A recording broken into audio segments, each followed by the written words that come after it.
One of the things that I've really learned, for example, recently is that or learned to articulate better, is that there's a very tight relationship between aspiration and responsibility.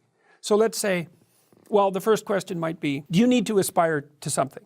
And the answer is, well, yes, because you have to do something. If you just sit there, you'll die. You can't just sit there. You have to go act out in the world. Okay, so act towards what? Well, that's whatever your aspiration is. You have to have an aim. Okay, well, what should the aim be?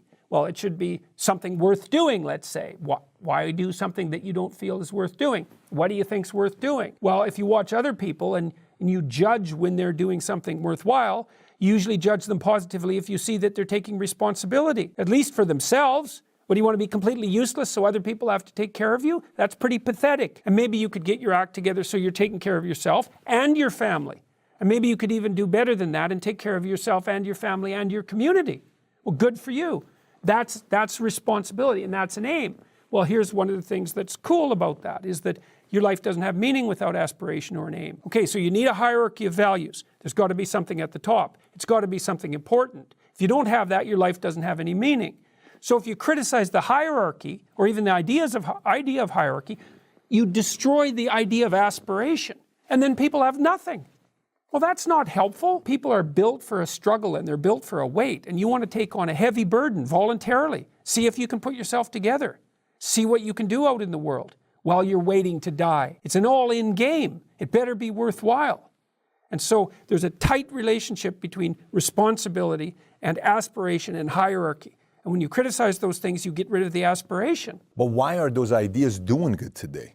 Like why are those, the idea of, feeling entitled or victimhood mentality, why are those ideas doing good today? Why is it becoming a norm to say people are feeling like I'm a victim, but you don't understand what I'm going through, you don't understand where I'm at? It feels like there's a lot of that going on today versus say stand up and do something about your life and take some responsibility. Why are those ideas getting so much attention today?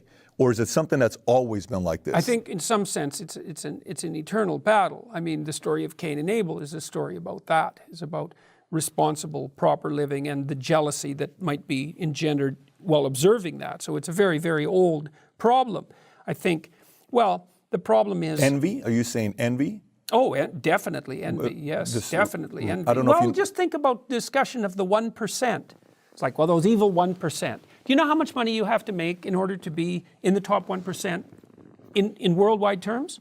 Oh, worldwide terms, it's a lower number. We're not $53,000 a year? It's 32. $32,000. We did a video on that. $32,000. If you make $32,000 a year, you're in the top 1%. Yes. So it's like, well, why do you draw the boundaries so that the top 1% are people that aren't you? If it's not envy, if you're doing okay, I mean, you're doing okay with an average working class salary. You're doing okay. I'm not saying you're doing great. You're not starving. You've got heat. You've got air conditioning. You've got access to electronic technology. You've got some ability to move forward into the future.